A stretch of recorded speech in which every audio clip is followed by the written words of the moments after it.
아멘. 오늘 우리에게 주신 하나님의 말씀은 신명기 21장 우리 10절에서 17절 말씀, 신명기 21장 10절에서 17절 말씀 제가 봉독해 드리도록 하겠습니다. 신명기 21장 10절에서 17절 말씀입니다. 내가 나가서 적군과 싸울 때에 내 하나님 여호와께서 그들을 내 손에 넘기심으로 내가 그들을 사로잡은 후에 내가 만일 그 포로 중에 아리따운 여자를 보고 그에게 연연하여 아내를 삼고자 하거든 그를 내 집으로 데려갈 것이요 그는 그 머리를 밀고 손톱을 베고 또 포로의 의복을 벗고 내 집에 살며 그 부모를 위하여 한 달 동안 애고간 후에 내가 그에게로 들어가서 그의 남편이 되고 그는 내 아내가 될 것이요 그 후에 내가 그를 기뻐하지 아니하거든 그를 마음대로 가게 하고 결코 돈을 받고 팔지 말지니라. 내가 그를 욕보였은즉 종으로 여기지 말지니라. 어떤 사람이 두 아내를 두었는데 하나는 사랑을 받고 하나는 미움을 받다가 그 사랑을 받는 자와 미움을 받는 자가 둘 다 아들을 낳았다 하자. 그 미움을 받는 자 아들이 장자이면 자기의 소유를 그의 아들들에게 기업으로 나누는 날에 그 사랑을 받는 자의 아들을 장자로 삼아 참 장자 곧 미움을 받는 자의 아들보다 앞세우지 말고 반드시 그 미움을 받는 자의 아들을 장자로 인정하여 자기의 소유에서 그에게서 두 몫을 줄 것이니 그는 자기의 기력의 시작이라 장자의 권리가 그에게 있음이니라. 아멘. 여러분, 지난주 우리는 미해결 살인사건에 대한 규례를 통하여서 하나님의 성품을 살펴보았죠. 우리가 그 미해결 살인사건 교리를 통하여서 깨닫는 하나님의 성품은 하나님께서는 죄를 절대로 용납하지 않는 분임을 알았습니다. 용납하지 않을 뿐만이 아니라 죄에 대해서 크게 진노하는 분이셨습니다. 그런데 더 놀라운 것은 그렇게 크게 진노하신 분이 참으로 공의로우셔서 그 어떤 사람에게도 억울한 누명을 씌우시는 분이 아니라는 것입니다. 한번 따라해 볼까요? 우리 하나님은 억울한 누명을 씌우시는 분이 아니시다. 그런데 참으로 억울하게 누명을 씌워서 죽으신 분이 계십니다. 그분이 누구십니까? 하나님 자신입니다. 하나님의 아들 예수님께서 억울한 누명을 씌워서 저 바나바를 바라바를 살려주고 저 살인자 바라바를 살려주고 저 예수를 십자가에 못 박으라. 신성모독죄를 저질러놓으라. 하나님께서는 분명히 억울한 누명을 씌우시는 분이 아니신데 참으로 공의로운 분이셔서 자신이 어쩌면 억울하게 무지하신 분이 저와 여러분의 모든 죄를 짊어지고 우리에 대한 죗값을 대신 치렀다는 것입니다. 우리는 지난주 미해결 사건 교회를 통하여서 그 하나님의 모습까지 보았습니다. 그래서 우리 하나님은 참으로 공의로우신 분이면서 그 공의 속에는 하나님의 사랑이 또한 들어있습니다. 그렇게 공의로운 분이심에도 불구하고 자기 아들 독생자 예수까지 십자가에 내어주심으로 우리를 살려주신 그 지극히 크신 하나님의 사랑. 그래서 우리는 어쩌면 그 미해결 살인사건 규례가 지금 나하고 무슨 상관이 있는가라고 생각되는 그 규례를 통하여서 우리는 그 지극히 크신 하나님의 사랑과 공의하심 우리는 지난주 살펴보았습니다. 여러분, 그래서 우리는 매일 살아가면서 그 하나님의 공의와 사랑을 기억하며 살아야 됩니다. 할렐루야. 저는 우리 성도님들이 정말 매일매일 그 사랑과 공의를, 하나님의 공의를 생각하면서는 죄의 악함을 여러분 경계하시고 또 하나님의 사랑을 생각하면서는 언제나 감사하는 저와 여러분 될 수 있기를 바랍니다. 이제 오늘 말씀을 보도록 하겠습니다. 오늘 말씀은 두 가지 규례가 기록되어 있는데요. 포로된 여자를 아내로 삼는 규례와 두 아들에 대한 상속권에 대한 규례가 기록되어 있습니다. 여러분, 특별히 이 포로된 여자를 아내로 삼는 규례는 가나안 땅에 있는 족속들과의 전쟁에 관한 것은 아니었습니다. 왜냐하면 하나님께서는 가나안 땅에 있는 사람들에게는 어떻게 하라고 그랬습니까? 진멸의 명령을 내리셨습니다. 그래서 이 전쟁은 가나안과의 전쟁은 포함되지 않고 그 기타 다른 나라와 전쟁에서 포로로 사람을 잡아왔을 때 그 중에 여인들이 있을 거 아닙니까? 그 여인 중에 아립답고 또 원하는 여인이 있었을 때 아내로 삼고자 했을 때의 규례가 바로 우리가 오늘 방금 읽은 신명기 21장 10절 이하에 나와 있습니다. 그리고 두 번째 규례는 우리가 읽어보아서 알겠지만은 두 아들에 대한 상속권에 대한 규례입니다. 지금은 부인이 두 명이 없지만 이때는 또 사실 일부 갖춰진 하나님의 뜻이 결코 아닙니다. 일부 갖춰진 하나님의 뜻이 아닙니다. 근데 그럼에도 불구하고 또 두 아내를 두 여자를 아내로 삼았을 때 두 여자 중에 좀 더 좋아하는 여인이 있을 거 아니에요. 또 마침 두 여인들이 두 아내가 아들을 낳았습니다. 그랬을 때 누구에게 장자권을 줄 것인가에 대한 규례가 오늘 본문에 기록되어 있습니다. 여러분 그렇다면 우리가 지난주 이어서 어떻게 보면 이스라엘의 사회법입니다. 율법으로서 당시 이스라엘의 사회법, 지금 이 시대는 이 법이 그대로 적용되질 않습니다. 그럼에도 불구하고 하나님께서는 이 율법을 오늘 우리들에게도 그대로 남겨주셨고 이 율법을 통하여서 우리에게 말씀하고자 하시는 하나님의 메시지가 있으시다라는 것이죠. 그래서 오늘 이 두 규례, 포로된 여인을 아내로 삼는 규례와 두 아들에 대한 그 상속 우선권에 대한 규례를 살펴보면서 저와 여러분의 하나님이 어떤 분이신지 오늘 말씀을 통하여서 알아가는, 그래서 그 하나님을 알아감으로 정말 하나님 앞에 영광 올려드리며 우리가 이 시대를 살아가면서 더 힘있게 살아가는 저와 여러분 될 수 있기를 진심으로 바랍니다. 첫 번째, 우리가 오늘 본문의 이 두 개를 통하여서 깨닫는 하나님은 첫 번째 어떤 하나님이십니까? 우리 하나님은 그의 백성을 끝까지 보호해 주시는 분이십니다. 우리 한번 고백해 볼까요? 우리 하나님은 끝까지 나를 보호해 주시는 분이십니다. 네, 오늘 본문 우리 14절 한번 말씀 한번 읽어볼까요? 오늘 본문 신명기 21장 14절 말씀 우리 같이 합독하도록 하겠습니다. 같이 읽습니다. 시작. 그 후에 내가 그를 기뻐하지 아니하거든 그의 마음대로 가게 하고 결코 돈을 받고 팔지 말지라. 내가 그를 욕보였은즉 종으로 여기지 말지니라. 여러분 우리가 이 14절 말씀에서 주목할 말씀은 무엇이죠? 그 부분 언더라인 치실래요? 팔지 말지니라. 돈을 받고 팔지 말지라. 그리고 마지막 구절에 종으로 여기지 말지니라. 이 두 부분 여러분 체크해 놓으시기 바랍니다. 이 14절 말씀에서 주목할 말씀은 즉 그래서 팔지 말지라 종으로 여기지 말라라는 말씀입니다. 그래서 이 포로된 여인에 대한 첫 번째 규례는 한 번 아내가 되었으면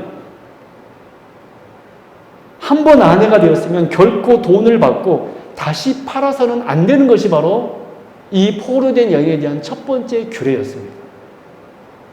여러분 당시 전쟁에서 포로로 잡혀온 여자는 통상적으로 그 여자를 데려온 사람의 소유였습니다.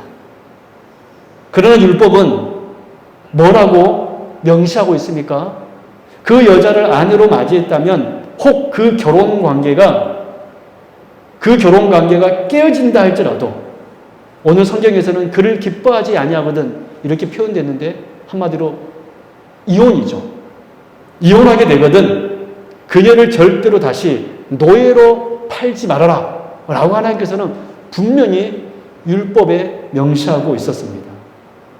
사실 이것은 당시에 고대 근동 그 옛날 시대적 상황에 비춰볼 때 놀라운 명령이 아닐 수 없습니다. 왜냐하면 당시에는 이 포로는 물건의 동물과 같이 여러분 여겼던 시대 아닙니까? 심지어 동물보다 더 값이 낮게 팔리는 경우도 있었습니다. 사람 몸값이 정말로 그런 시대가 있었습니다. 그런 시대에 이런 오늘 본문 같은 율법이 있었다라는 것은 네가 그녀를 기뻐하지 아니하거든 다시 돈을 받고 팔지 말지니라. 그녀는 종이 아니다 라고 율법에 명시한 것은 참으로 놀라운 당시 상황에 볼 때 하나님의 율법이었습니다. 그런데 하나님께서는 그 당시 그 고대의 근동의 상황과는 달리 이 규례를 율법으로 명시해 둠으로써 비록 과거에는 그녀가, 이 여인이 이스라엘에게 경멸받는 이방인이었고 또 전쟁 포로로 잡혀와 돈으로 사고 팔리는 노예 신세였지만 한 번 하나님 나라에 들어온 순간, 한 번 하나님 나라의 백성이 된 순간 그녀를 더 이상 그녀의 과거의 상황에 얽매이지 않도록 그녀를 하나님의 백성으로 하나님께서는 끝까지 인정해 주면서 보호해 주신 것입니다. 하나님께서는 과거를 통해 그녀를 평가하신 것이 아니라 지금 이 현재를 통해 하나님의 백성인 그녀를 보고 그녀를 하나님께서는 평가해 주신 것입니다. 여러분, 그래서 오늘 본문에 이 포로로 잡혀온 이 여인에 대한 첫 번째 규례를 통하여서 알게 되는 우리 하나님은 어떤 분이십니까? 우리가 하나님의 백성이 되었다라면 저와 여러분을 끝까지 보호해 주시는 분이시라는 것입니다. 여러분, 이 끝까지라는 단어에 여러분 주목하십시오. 여러분, 지금 이 사람도 맨 처음에는 이 여인이 아름다워서 포로였지만 아름다워서 자기 아내로 삼았습니다. 근데 어느 순간 살다 보니까 기뻐하지 않게 된 거예요. 요즘 우리 어른들은 이 기뻐하지 않는 것을 표현을 정으로 산다라고 그러더라고요. 정으로 산다. 그래도 우리나라는 그래도 정으로 산 거 보니까 참으로 귀한 분들입니다. 근데 지금 이 사람은 이 여자를 기뻐하지 아니하여서 팔려고 했다라는 것이죠. 여러분, 사람은요 이렇게 쉽게 마음이 변합니다. 처음에는요 너무 좋습니다. 사실 여기에 계신 분들 중에 장로님하고 저만, 권사님하고 저만 이렇게 1년 이상 지냈고, 우리 유 집사님이나 이영실 집사님만 저랑 1년 이상 지냈고, 나머지 분들은 짧게는 한 달, 좀만 길게는 한 6개월 밖에 안 됐습니다. 근데 저는, 우리 성도님들은 오늘 말씀 통하여서 끝까지 저와 여러분의 관계가, 저는 여러분의 목사고 여러분은 저의 성도이고 하나님의 성도이고, 저는 그런 좋은 관계가 계속해서 유지됐으면 좋겠어요. 할렐루야. 그런데 사람들은요 정말 이만한 거 가지고요, 정말 이만한 거 가지고, 아무것도 아닌 거 가지고 다 고개를, 등을 돌립니다. 제가 그런 경우를 많이 봤습니다. 정말 서로 좋아하다가도 죽고 못 사는 관계이더라도 어느 순간 보면은 남이 되어 있습니다. 그렇지 않습니까? 여러분, 그래서 하나님께서 끝까지 나를 이 보호해 주신다는 이 말씀은 보통 말씀이 아닌 거예요. 우리는 정말 쉽게 얼마나 마음이 바뀐지 모릅니다. 저는 우리 이준신 집사님이 저를 끝까지 좋아했으면 좋겠어요. 저도 끝까지 우리 집사님을 사랑하겠습니다. 우리 신경환 집사님 오신 지 한 달 안 되셨는데, 신경환 집사님 끝까지 저를 좋아했으면 좋겠어요. 아, 우리 목사님 참으로 귀한 분이야. 여러분, 솔직히 어떤 교회가 부흥할까요? 아유, 우리 목사님 별로야. 아유, 우리 목사님 별로야. 이런 교회 절대로 부흥하지 않을 것입니다. 근데 제가 참 부족하지만, 너무나 부족하지만, 야, 우리 목사님 진짜 좋은 분이야. 너무나 제가 내세울 게 없지만 우리 목사님 진짜 좋은 분이야 라고 자랑하는 교회가 부흥할까요? 여러분, 한번 생각해 보세요. 저도 마찬가지죠. 우리 성도님들 대할 때, 아, 정말 그 성도 내가 생각만 하면 답답해, 이렇게 말하는 교회를 하나님께서 은혜 주실까요? 아니면 정말 우리 성도님 한 사람 한 사람 너무 귀하다, 그런 교회를 하나님께 은혜 주실까요? 저는 다 후자인 줄로 믿습니다. 우리 성도님들 저를 정말로 끝까지 사랑해 주십시오. 여러분들이 지내다 보면 저의 부족한 점이 분명히 보여질 것입니다. 여러분 부부간에도 여러분 그러지 않던가요? 부부관계도 처음에는 그렇게 죽고 못 살다가 또 각 상대방의 단점도 발견하듯이 여러분 저한테도 단점이 없겠습니까? 또 여러분도 단점이 없겠습니까? 다 있습니다. 그러나 하나님께서 아담과 하와를 맺어줄 때 뭐라고 맺어주었죠? 돕는 배필이라고 그랬습니다. 돕는 배필이라는 말이 무슨 말씀입니까? 서로의 단점을 보완해 주는 것입니다. 저는 이 하나님의 끝까지 우리를 보호해주시는 이 사랑, 우리도 본받을 수 있길 바랍니다. 여러분, 우리 하나님은요, 절대로 사단에게 우리를 놓아주지 않습니다. 고린도전서 6장 20절 말씀, 값으로 산 것이 되었으니 그런즉 너희 몸으로 하나님께 영광을 돌리라. 여러분, 우리는 하나님께서 사셨습니다. 그래서 우리는 하나님 앞에 영광 올려드리는 귀한 몸이 되었다라는 거예요. 우리가 이 사실을 기억하시고 내 옆에 성도님들을 바라볼 때, 야, 저분은 하나님께서 사신 분이시다. 그 값이 무엇이었습니까? 예수 그리스도의 핏값이었습니다. 예수 그리스도의 핏값으로 사신 우리는 하나님 앞에 영광 올려드리는 귀한 존재. 그래서 우리 하나님께서 우리를 끝까지 사랑하시는 것이고, 우리도 내 옆에 있는 성도들을 끝까지 사랑하고 존경해야 되는 것입니다. 저는 우리 세움교회는 그러한 교회가 될 줄로 믿습니다. 두 번째, 오늘 규를 통하여서 우리가 알게 된 하나님 어떤 분이십니까? 우리 하나님은 우리를 참으로 배려해 주시는 분이십니다.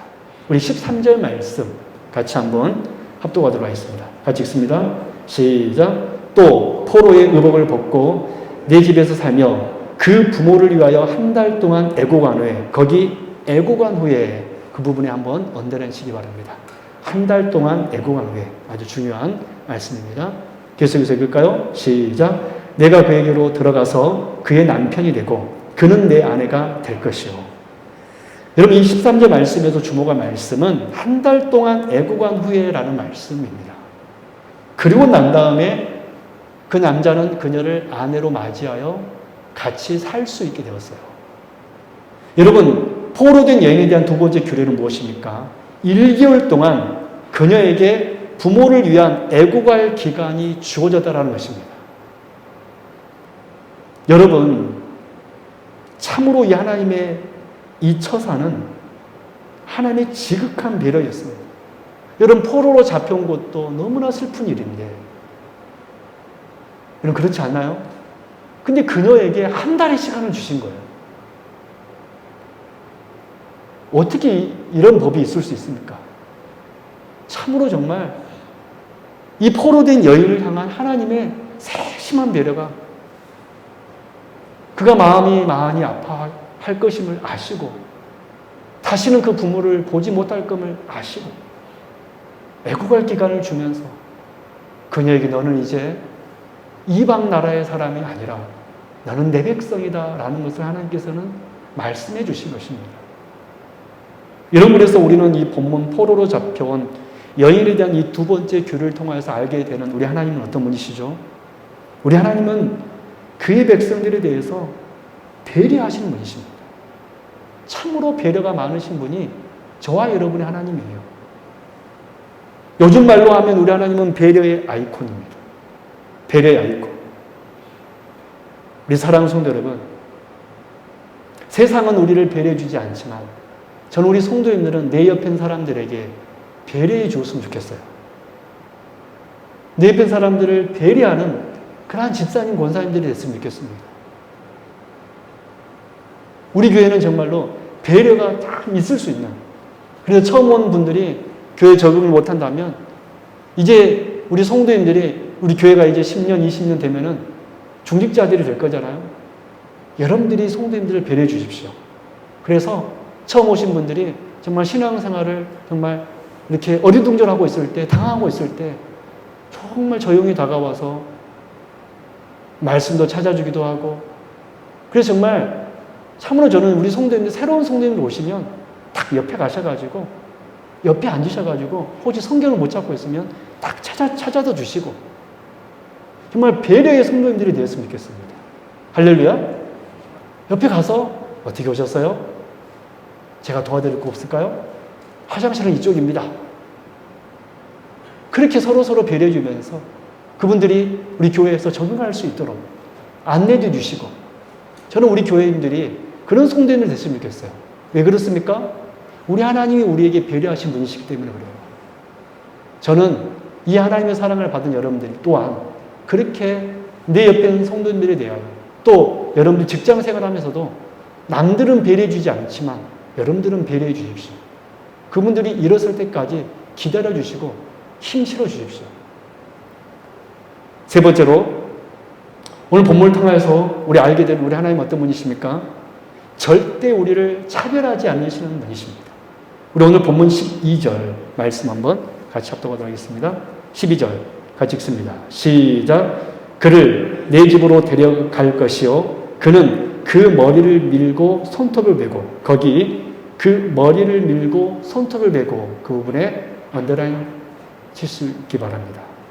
그 머리를 밀고 손톱을 베고 여러분 본문 12절 말씀에서 주목한 말씀은 그 머리를 밀고 손톱을 베고라는 말씀인데 특별히 이 말은 정결의식을 행하라는 그러한 말씀입니다. 머리를 밀고 손톱을 벤다라는 것은 그녀에게 정결의식을 행해줘라 라는 의미인 것입니다. 여러분 레위기 14장 8절에서 9절 말씀 보면 이러한 말씀이 있어요. 레위기 14장 8절에서 9절 말씀 여기 보면 머리를 밀고 있는 장면이 나옵니다. 레위기 14장 8절에서 9절 말씀 우리 같이 읽겠습니다. 시작. 정결함을 받는 자는 그의 옷을 빨고 모든 털을 밀고 물로 몸을 씻을 것이라. 그리하면 정하리니 그 위에 진영에 들어올 것이나 자기 장막 밖에 이레를 머물 것이요 일곱째 날에 그는 모든 털을 밀되 머리털과 수염과 눈썹을 다 밀고 그의 옷을 빨고 몸을 물에 씻을 것이라. 그리하면 정하리라. 여러분 이 레위기 14장의 규례는 나병 환자가 나병의 병이 다 나았을 때 하나님의 은혜로 나병의 병을 나았을 때 제사장에게 자기의 몸을 보이고 제사장님 제가 하나님의 은혜로 제 나병이 나았습니다 라고 몸을 보인 다음에 그가 이제 부정한 자가 아니라 정한 자라는 이 정결의 예식을 행하는 장면이 바로 레위기 14장 8절의 9절 말씀입니다. 그래서 몸을 씻고 몸에 털을 밀고 몸을 씻는 것은 어떤 예식입니까? 정결케 되는 예식입니다. 정결케 되는 예식. 즉 이제는 부정한 자가 아니라 정결한 사람이 되었음을 선포하는 예식이 바로 몸에 털을 밀고 몸을 씻는 것입니다. 민수기 8장 7절에서도 레인을 취하여 정결케 하는 의식에서도 보면 전신을 삭도로 밀게 하고 그 의복을 빨게 하여 몸을 정결케 하라라고 기록하고 있습니다. 여러분 그래서 성경에서 몸에 털을 민다라는 것은 어떤 의미가 있습니까? 머리를 밀고 수염을 밀고 모든 털을 미는 것은 어떤 의식입니까? 정결 예식이었습니다. 이제 너는 부정한 자가 아니라 너는 이제 정결한 자가 되었다라는 표시로서 행해졌던 의식이 바로 몸에 털을 미는 것입니다. 본문에서 이방인인 포로로 잡혀온 그녀가 그 이스라엘 남자의 아내가 되기 위해 몸에 털을 밀고 손톱을 자르는 의식은 그녀는 이제 더 이상 이방인이 아니라 하나님의 백성으로 새롭게 태어났다는 것을 선포하는 예식이었습니다. 그래서 13절에서도 그녀를 데려올 때 무슨 의복을 벗으라 그랬습니까? 포로의 의복을 벗으라. 포로된 의복을 벗으라. 즉 이제 그녀는 더 이상 노예가 아니라는 것입니다. 우리가 이 오늘 본문의 이 포로된 여인에 대한 세 번째 규례를 통해서 알게 되는 우리 하나님은 어떤 분이십니까? 하나님은 이제 자기 백성으로 들어온 사람을 차별하지 않으신다는 것을 볼 수 있습니다. 차별하지 않으신다. 여러분 그래서 중요한 것은 하나님 어떤 사람에게 차별하지 않습니까? 주님 안에서 정결케 된 자를 하나님께서는 이제 더 이상 차별하지 않으십니다. 여러분들이 중요한 것은 무엇이냐면 내가 하나님의 은혜로 정결하게 되었는가, 씻음을 받았는가, 이것이 여러분 중요하다는 것입니다. 그렇다면 여러분들은 주의 거룩한 피로 정결하게 씻기움을 받으셨습니까?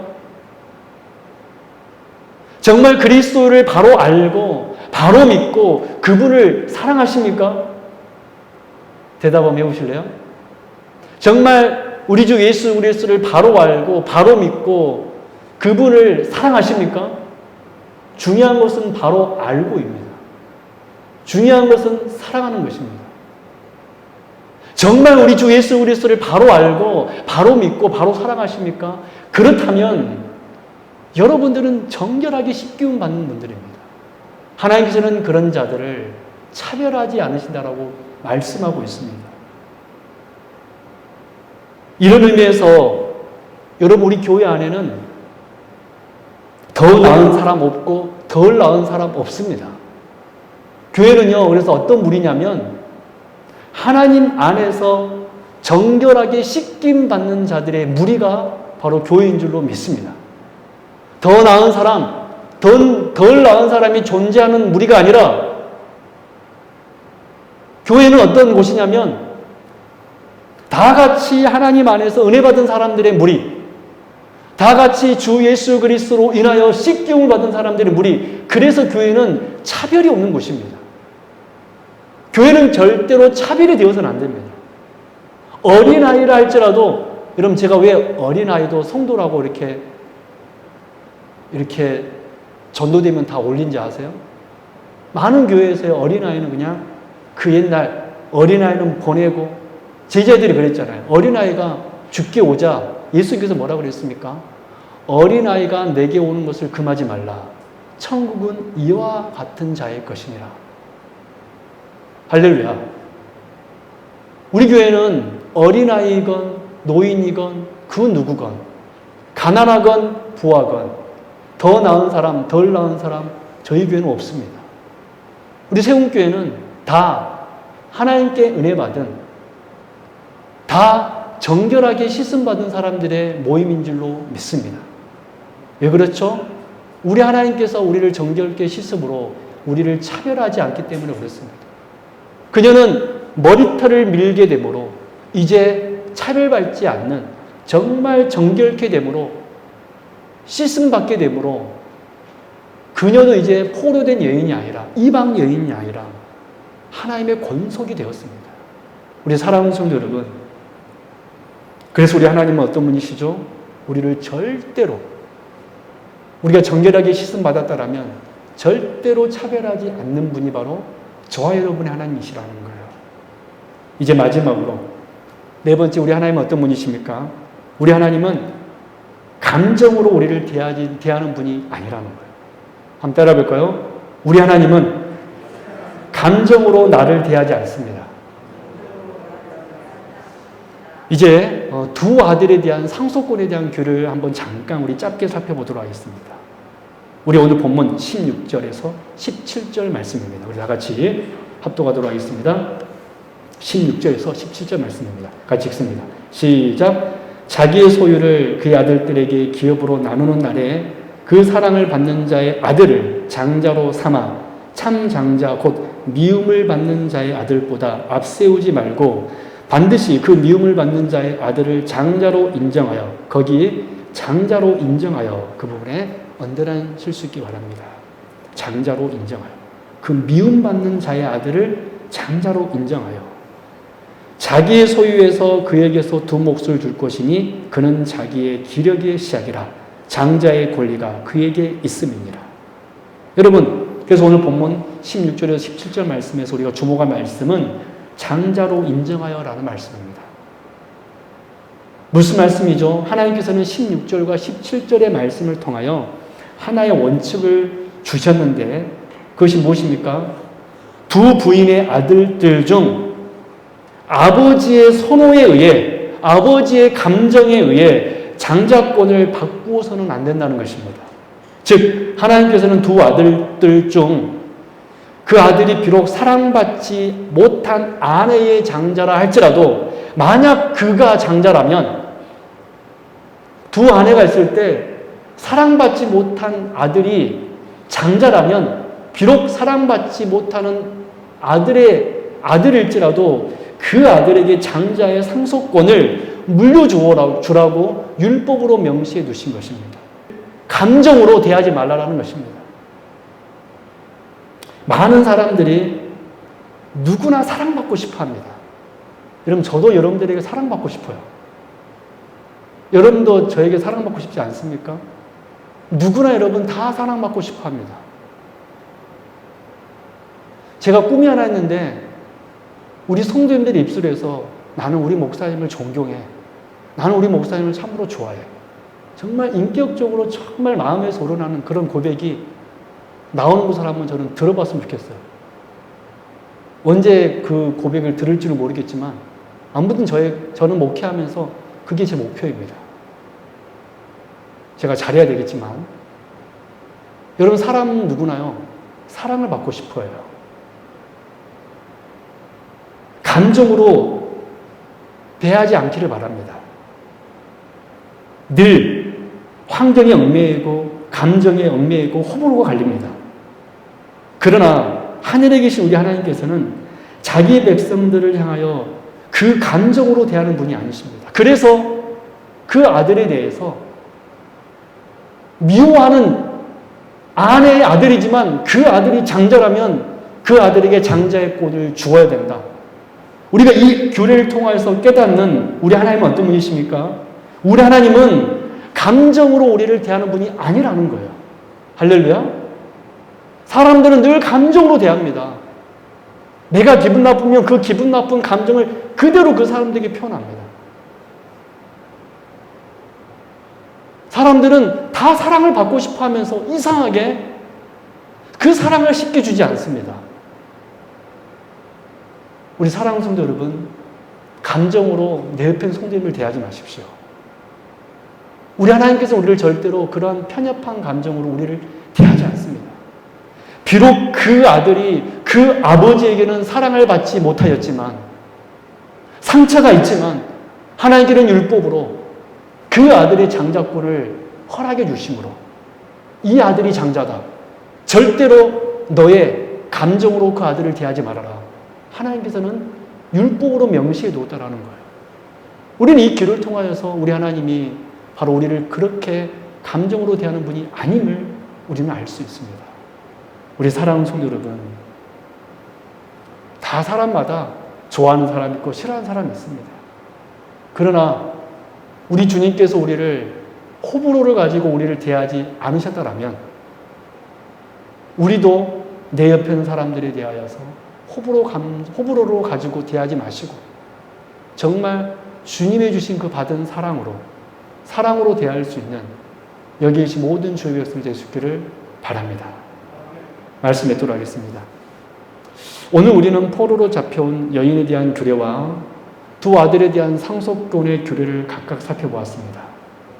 우리가 이 규례를 통하여서 알게 된 하나님은 어떤 분이셨습니까? 우리 하나님은 우리를 끝까지 보여주시는 분이십니다. 그리고 우리 하나님은 우리를 참으로 우리를 배려하신 분이셨습니다.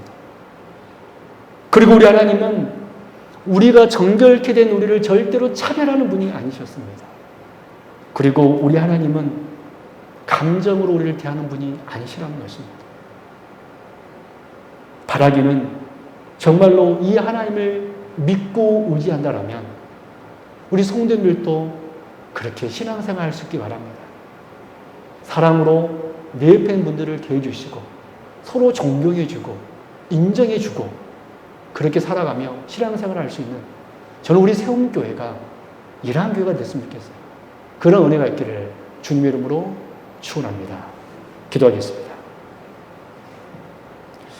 하나님 아버지 감사합니다. 오늘도 이렇게 귀한 날 주시고 우리가 율법에 명시된 두 규를 통하여서 우리 하나님이 어떤 분이신지 우리를 어떻게 대하셨는지를 보았습니다. 주여, 우리도 내 옆인 사람들에게 사랑으로 대할 수 있는 저희들 되게 하여 주옵소서.